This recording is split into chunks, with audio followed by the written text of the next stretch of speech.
യേശു ക്രിസ്തുവാണ് ഭവനം. Jesus Christ is the home of God. ദൈവത്തിൻ്റെ ഭവനം യേശുവാണ്.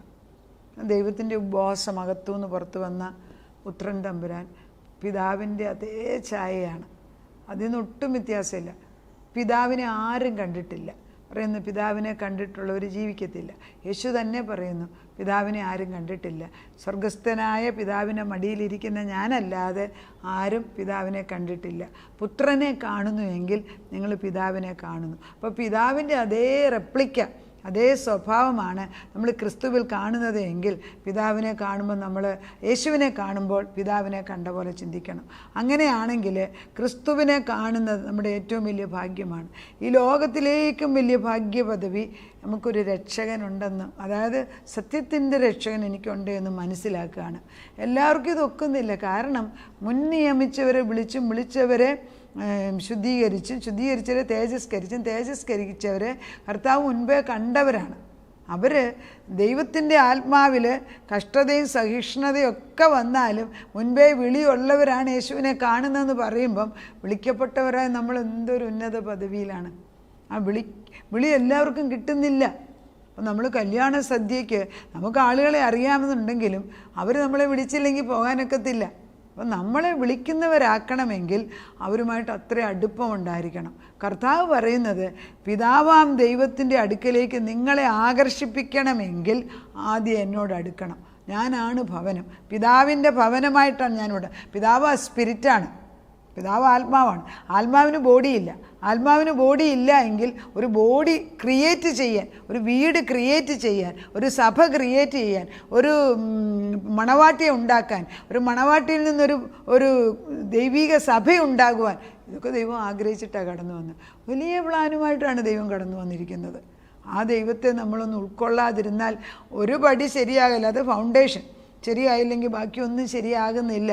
വളരെ ദുഃഖമാണ്. കർത്താവിനെക്കുറിച്ച് പറയുമ്പം Jesus Christ is the house of God, he is the chief corner stone of the house. നമ്മുടെ ജീവിതത്തിൻ്റെ ഏറ്റവും വലിയ മൂലക്കല്ല് യേശുക്രിസ്തുവാണ്. എഫെസ്യർക്ക് എഴുതിയ ലേഖനം 2-ാം അധ്യായത്തിൻ്റെ 20 പറയുന്നത് അങ്ങനെയാണ്, കർത്താവാണ് നമ്മുടെ മൂലക്കല്ല്. അവനിൽ വേണം നമ്മൾ വീട് പണിയാൻ. വേറെ എവിടെ കൊണ്ട് പണിത് വെച്ചിട്ടും ഞാനെപ്പോഴും പറയും, പിള്ളേരോട് പോലും ഞാൻ പറയും, ഇത് നമ്മളൊരു ഗോവേണി കയറുകയാണ്. ഗോവേണി എവിടെയോ ചാരി വെച്ചിട്ടുണ്ട് മുകളിൽ. ചാരുന്ന ഗോവേണിയുടെ അറ്റം സ്വർഗത്തിലല്ലാതെ 1 ഡിഗ്രി മാറിയാൽ അത് ചെന്ന് വേറെ വല്ലയിടത്തും നീ കയറി ചെല്ലൂല. There is no shortcut. ഇത് ക്ലിയറായിട്ട് ദൈവമേ എൻ്റെ ഗോവേണിയുടെ അറ്റം നിൻ്റെ സ്വർഗത്തിൻ്റെ അവിടെ തന്നെ ആയിരിക്കണം. ഇതൊരു ബഥേലാക്കി തരണം. നമുക്ക് പ്രാർത്ഥിക്കാം, ഒരു ബഥേലാക്കി തരണം. നീ ആകുന്ന കോർണർ സ്റ്റോണി വേണം എൻ്റെ ഭവനം പണിയാൻ. നിർബന്ധമാണ്, എനിക്ക് നിർബന്ധമാണ്. അപ്പോൾ എഫെസ്യർക്ക് എഴുതിയ ലേഖനത്തിൻ്റെ 2:20 ഇങ്ങനെയാണ് വായിക്കുന്നത്, ക്രിസ്തു യേശു തന്നെ മൂലക്കല്ലായിരിക്കെ, കോർണർ സ്റ്റോൺ, ക്രിസ്തു യേശു തന്നെ മൂലക്കല്ലായിരിക്കാൻ നിങ്ങളെ അപ്പോസ്തലന്മാരും പ്രവാചകന്മാരുടെ അടിസ്ഥാനത്തിന്മേൽ പണിതിരിക്കുന്നു. അപ്പം യേശുവാണ് കോർണർ സ്റ്റോൺ. അപ്പോൾ ഈ 5-ഫോൾഡ് മിനിസ്ട്രി ഉടനെ പൊങ്ങി വരികയാണ്. എവിടെ സഭയുണ്ടോ അവിടെ 5-ഫോൾഡ് മിനിസ്ട്രി ടാഞ്ചിബിളോ ഇൻടാഞ്ചിബിളോ, കാണുന്ന തരത്തിലോ കാണാത്ത തരത്തിലോ ഓപ്പറേറ്റ് ചെയ്യണം. ചില സഭകളിൽ അത് സമ്മതിക്കത്തില്ലെങ്കിലും അവിടെയുള്ള ചെറിയ പ്രേയർ ഗ്രൂപ്പ് അത് ചെയ്യുന്നത് ഞാൻ കാണാറുണ്ട്. അത് ടാഞ്ചിബിളായിട്ട് പുറമേ കാണിക്കുന്നവരാണ് പെന്തക്കോസ്തുകാർ. അവർ നന്നായിട്ട് മറ്റുള്ളവരുടെ രോഗശാന്തിയും വിടുതലും ഒക്കെ വെച്ച് പ്രാർത്ഥിക്കുമ്പം മറ്റ് സഭകൾ അത് ചെയ്യാത്തത് ചെറിയ ഗ്രൂപ്പിൽ അവർ ചെയ്യും. കാരണം അവർ ഞായറാഴ്ച തോറും അത് ചെയ്യുന്നില്ല, അത് സ്തുതിപ്പ് മാത്രമാണ്. അപ്പോൾ ഒരു സഭ വേറൊരു സഭയെ കുറ്റം പറയേണ്ട ആവശ്യമില്ല. അവർ ഓരോരുത്തർക്ക് എന്താ വേണ്ടിയെന്ന് ദൈവം തമ്പുരാൻ പറഞ്ഞു കൊടുക്കുന്നുണ്ട്. ഈ ലീഡർഷിപ്പ് ഗിഫ്റ്റ്സിനകത്ത് ഈ എഫെസ്യർക്ക് എഴുതിയ ലേഖനം 4 പറയുന്നുണ്ട്, അവർ യേശുക്രിസ്തു ചിലരെ അപ്പോസ്തലന്മാരും ചിലരെ പ്രവാചകന്മാരും ചിലരെ സുവിശേഷന്മാരും ഇടയന്മാരും ഉപദേഷ്ടാക്കന്മാരും നിയമിച്ചിരിക്കുന്നു. എന്തിനാ? ക്രിസ്തുവിൻ്റെ തികഞ്ഞ പുരുഷത്വം പ്രാപിച്ചിട്ട് വിശുദ്ധന്മാരുടെ യഥാസ്ഥാനത്തിൻ്റെ ശുശ്രൂഷയുടെ വേലയ്ക്ക്, ക്രിസ്തുവിൻ്റെ ശരീരത്തിൻ്റെ ആത്മീക വർധനയ്ക്ക്. അതായത് ഈ ആത്മീക വർധന എന്ന് പറയുമ്പം ലിബറേറ്റ് ചെയ്യാണ്, സെറ്റ് ഫ്രീ. അതായത് യെശയ്യാ 58:6 വാക്യം ഉടനെ പൊങ്ങി വരും. അന്യായമായ ബന്ധനങ്ങൾ അഴിക്കണം, അമിക്കയറുകളെ അഴിച്ചു മാറ്റണം, നമ്മുടെ കഴുത്തിലിരിക്കുന്ന നുകങ്ങൾ കയറുകളെല്ലാം അഴിച്ചു മാറ്റണം, എല്ലാ നുകവും അടിച്ചു മാറ്റണം. ഇതെല്ലാം അഴിച്ചു മാറ്റേണ്ടത് ആരാ? പരിശുദ്ധാത്മാവ്. ദൈവം ക്രിസ്തു അല്ലാതെടുത്ത് ക്രിസ്തുവിനെ വിളിക്കുക പോലും ചെയ്യത്തില്ല. പരിശുദ്ധാത്മാവിന് വേണ്ടി നമ്മൾ കാത്തിരിക്കും. എന്നാൽ പരിശുദ്ധാത്മാവിൻ്റെ ശക്തിയോടെ പ്രവർത്തിക്കാൻ നമ്മളൊരു സ്വാതന്ത്ര്യം കൊടുത്തില്ലെങ്കിൽ പരിശുദ്ധാത്മാവ് വളരെ സെൻസിറ്റീവാണ്, വളരെ സെൻസിറ്റീവ്. നമ്മൾ അനുവദിച്ചില്ലേ അനങ്ങൂല. ഒരു ഈസ് ലൈക്ക് എ ജെൻറ്റിൽമാൻ. അതൊക്കെ വന്ന് നിൽക്കും. അത് തുറന്ന് അകത്ത് കയറി ഇരിക്കുകയെന്ന് പറഞ്ഞില്ലേ, യേശു അകത്ത് കയറത്തില്ല. ഇന്നലെ ഞാൻ പ്രാർത്ഥിച്ചു, അതുകൊണ്ട് തന്നെ ഇന്നും പ്രാർത്ഥിക്കണമെന്ന്. നമ്മൾ അണ്ടർ അവർ ബ്രത്ത്, നമ്മുടെ ശ്വാസം പോകുന്ന പോലെ തന്നെ നമ്മൾ ദൈവത്തെ കാണും. He is our corner stone. He is the stone that the builders rejected. അതായത് പണിയുന്നവർ തള്ളിക്കളഞ്ഞ കല്ലാണ്. പക്ഷെ ഈ തള്ളിക്കളഞ്ഞ കല്ലിൽ വേണം മൂലക്കല്ലാക്കി മാറ്റുന്നതെന്ന് വേദപുസ്തകത്തിൽ മത്തായിയുടെ സുവിശേഷം 21:42 പറയുന്നു. അപ്പം നമ്മളോട് പറയുകയാണ്, ഈ സ്റ്റോണ് ദൈവത്തിൻ്റെ ആത്മാവിൽ ദൈവത്തിൻ്റെ ജീവകല്ലിനെ നമ്മൾ തള്ളിക്കളഞ്ഞവരാണ്. തിരിച്ചു വാങ്ങിക്കുക, തിരിച്ചു കൊളിക്കുക. ദൈവത്തെ വിളിച്ച് മത്തായിയുടെ സുവിശേഷം 21:42 ഇങ്ങനെയാണ് വായിക്കുന്നത്. വീട് പണിയുന്നവർ തള്ളിക്കളഞ്ഞ കല്ല് മൂലക്കല്ലായി തീർന്നിരിക്കുന്നു. ഇത് കർത്താവിനാൽ സംഭവിച്ചു, നമ്മുടെ ദൃഷ്ടിയിൽ ആശ്ചര്യമായിരിക്കുന്നു. കർത്താവ് പറയുന്നത് ദൈവത്തിൻ്റെ വചനത്തിൽ ഉപമകളിൽ കൂടിയാണ് അവൻ സംസാരിക്കുന്നത്. വീട് തള്ളിക്കളഞ്ഞ കല്ല് ഞാനാണ്, എന്നെ നിങ്ങൾ മൂലക്കല്ലിയാക്കി വെക്കാതെ ഒന്നും നമുക്കൊന്നും വേണ്ടല്ലോ ദൈവത്തെ. നമുക്കൊരത്യാവശ്യം വരുമ്പം കാര്യം നേടാൻ വേണ്ടി മാത്രം ചെന്ന് അയ്യോ സഹായിക്കണേ, കിട്ടിക്കഴിയുമ്പം പിന്നെ നമ്മൾ ഓർക്കത്തില്ല. അത് ശരിയല്ല. നമ്മൾ ഈ ആത്മീയ ഗൃഹം എന്ന് പറഞ്ഞാൽ നേരത്തെ പറഞ്ഞതുപോലെ ഇത് സ്വർണം കൊണ്ടും മുത്തുകൊണ്ടും പിന്നെ വിലപിടിപ്പുള്ള രത്നങ്ങൾ കൊണ്ടും പണിയേണ്ടതാണ്. ഇത് നമ്മൾ വിചാരിച്ചാൽ ഇത് പണിയാനൊക്കത്തില്ല. ക്രിസ്തു നമ്മുടെ കൂടെ നിന്നെങ്കിൽ മാത്രമേ ഒക്കത്തുള്ളൂ. അതുപോലെ തന്നെ 1 കൊരിന്ത്യർ 1:23 പറയുന്നു, he is the stumbling block. അപ്പം നമ്മുടെ ഈ കാല് തെറ്റി വീഴുന്ന കല്ല് നമ്മളെ ദൈവത്തിൻ്റെ പുത്രനായ യേശുവാണ്. എഫേസ്യർക്ക് 2:20 കർത്താവിൻ്റെ ആത്മാവ് വരുന്നിടത്ത് അവൻ മുമ്പിൽ വന്ന് നിന്ന് നമ്മളെ പഠിപ്പിക്കുന്നത്, എന്നെ കൂടാതെ നിങ്ങൾക്ക് യേശുവിനെ കാണാതെ സ്വർഗരാജ്യം ആരും പ്രാപിച്ചെടുക്കത്തില്ല.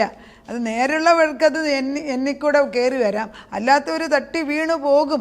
അതാണ് ഇതുകൊണ്ട് പറയുന്നത്. 1 കൊരിന്ത്യർ 1:23 പറയുന്നത്, എന്നിൽ വന്ന് മുട്ടിയാൽ ഇത് നിങ്ങൾ മുൻപോട്ട് പോകണമെങ്കിൽ എൻ്റെ ആത്മാവ് നിങ്ങളിൽ വസിക്കണം, അല്ലാതെ ഒക്കത്തില്ല. 1:23 ഇങ്ങനെയാണ് പറയുന്നത്, യഹൂദന്മാർ അടയാളം ചോദിക്കുകയും യൗവനന്മാർ ജ്ഞാനം അന്വേഷിക്കുകയും ഞങ്ങളോ ക്രൂശിക്കപ്പെട്ട ക്രിസ്തുവിനെ പ്രസംഗിക്കുന്നു.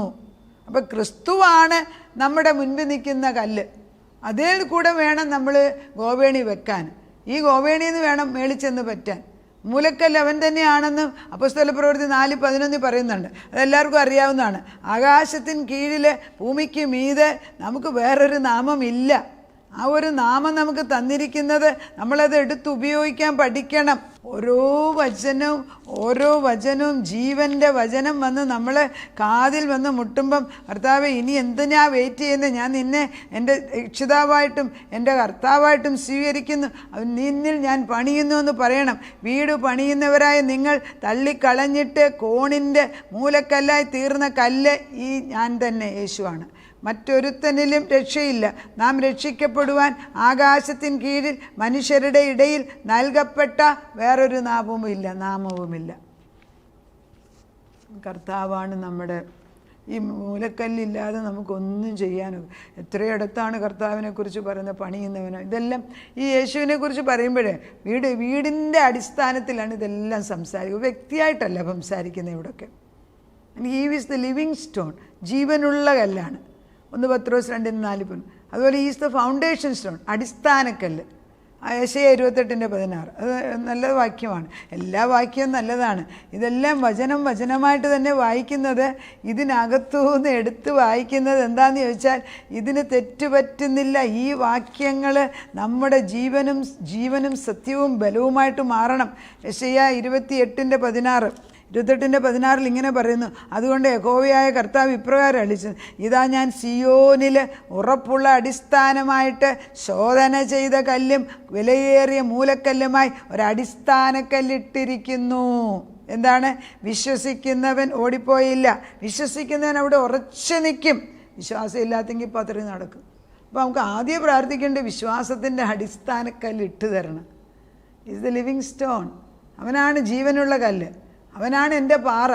അത് ആവർത്തന പുസ്തകത്തിൽ പറയുന്നുണ്ട്, സമൂഹലിൽ പറയുന്നുണ്ട്, സങ്കീർത്തനം 19:14 പറയുന്നുണ്ട്, 61:2 പറയുന്നുണ്ട്, 78:35 എത്രയിടത്താണ് പറയുന്നത്. He's the rock of offence. ഇടർച്ചക്കല്ലും തടങ്കൽ കല്ലും അവനാണ്. ദൈവമക്കൾക്ക് മുൻപോട്ട് കയറാം, അല്ലാത്തവൻ വീണു പോകും. ക്രിസ്തുവിനെ യേശു വിളിക്കുന്നെന്ന് പറഞ്ഞാൽ ആരേലും മുൻപോട്ട് വരണമെങ്കിൽ യേശുവിൻ്റെ ആത്മാവില്ലാതെ വരാനൊക്കത്തില്ലെന്നേ. പിന്നെ ദൈവം ആകർഷിപ്പിക്കും നമ്മുടെ പ്രാർത്ഥന കൊണ്ട്. അതുകൊണ്ട് മടുത്തുകൂടാതെ പ്രാർത്ഥിക്കാൻ തന്നെയാണ് ദൈവം പറയുന്നത്. മടുത്തുകൂടാതെ പ്രാർത്ഥിച്ച്. He's the rock that moved in the wilderness.